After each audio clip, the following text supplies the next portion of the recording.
In this demo, I'm building an AI-powered SOC security assistant using Amazon Bedrock, Claude, open source vector databases, RAG, S3, and it is hosted on EC2 Streamlit application. So the goal of this solution is to help security teams querying the SOC documents, which is the Security Operations Center documents, using natural language and receive context-aware generated responses. Let's have a look on the architecture diagram. We have data sources. So these are the documents uploaded on S3 bucket. These are relevant with respect to the operation centers of security. Once the documents are uploaded, it is integrated with the knowledge base. So we are creating a knowledge base using the Amazon Bedrock.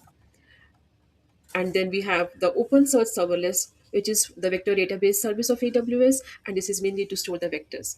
So whenever the embeddings are generated, these are getting stored inside this Amazon open source serverless vector collection and then vector indexes. This helps us in enabling the semantic search.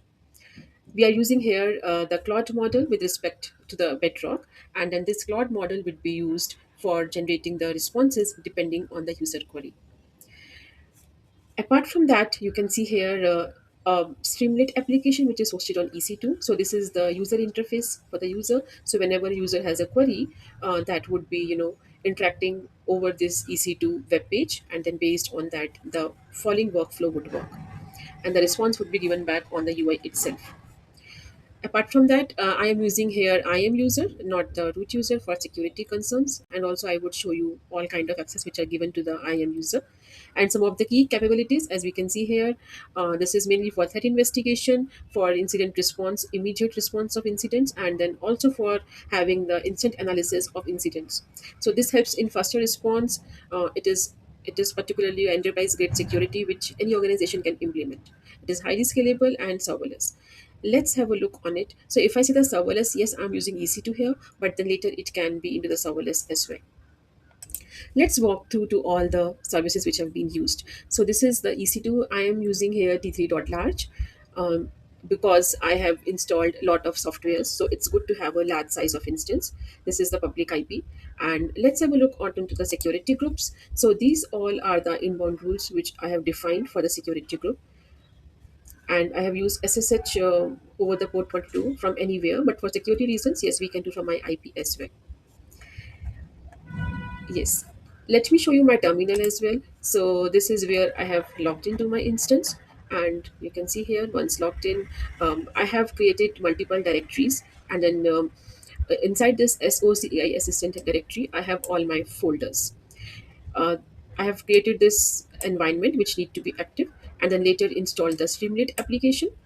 So Streamlit is basically used once we have, we need the UI and then web page. And once that is installed, we have Streamlit app.py in which the code is written, and then this is running on the port 8501 over the address 0000. So this is the URL on which my application is running, and then users can browse it and then they can access it. Yes, so you can see here also 8501 because of the Streamlit application. Next, let me show you the IAM rules. So I have created a user chef, and you can see these all are the permissions which need to be given. Bedrock full access, administrator access, container registry, open search because we are using S3 full access, CloudWatch, and IAM full access. These are given. For having the smooth workflow, I have given some extra access here. Let's have a look onto the EC2 role, which with the permissions, administrator access, and then Amazon Bedrock full access. You need to give this as well to the EC2 part.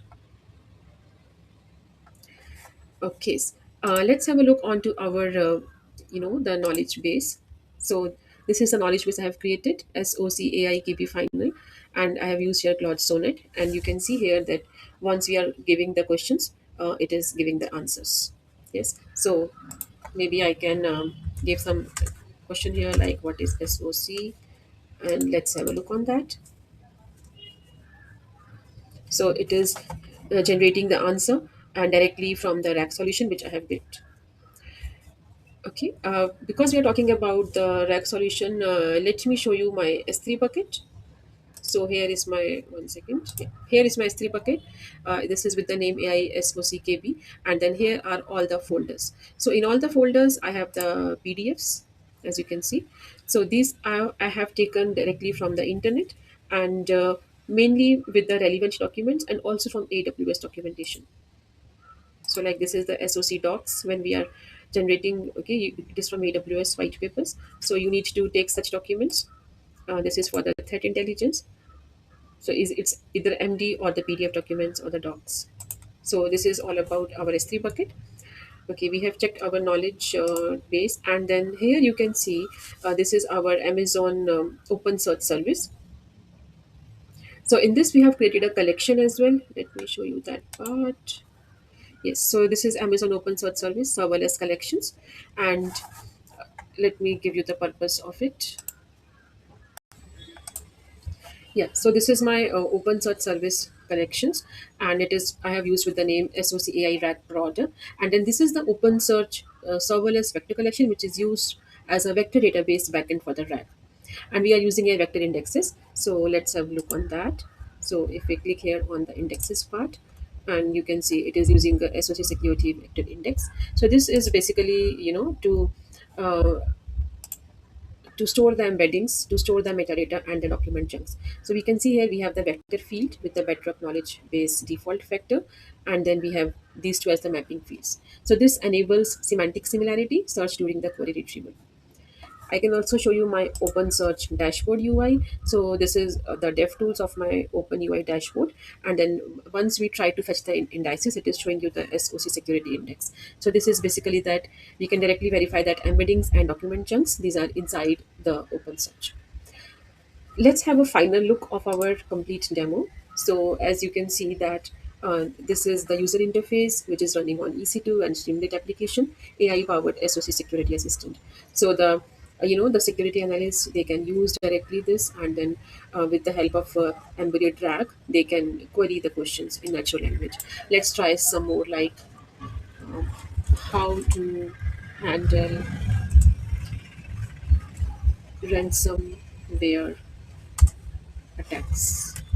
Let's have a look what kind of answer we would get, and this would be directly fetching from the RAG and from all the relevant documents. So you can see here we are getting a identity of identify and access impact, perform remediations, and all the multiple steps how to handle the ransomware attacks, recovery process, remove malware and artifacts, forensics, vulnerability scans. Awesome.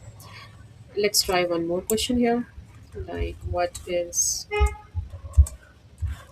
phishing mitigation? Okay, I hope the spelling, let me correct the spelling here, and let's do. Yes. So based on the retrieved results, model could not find the exact one, but yes, it is showing about phishing mitigation is not explicitly mentioned in the results, but results discuss security incident responses. So maybe this is not actually the AI is getting directly from the documents. One more, let's try. Explain SREM alert workflow.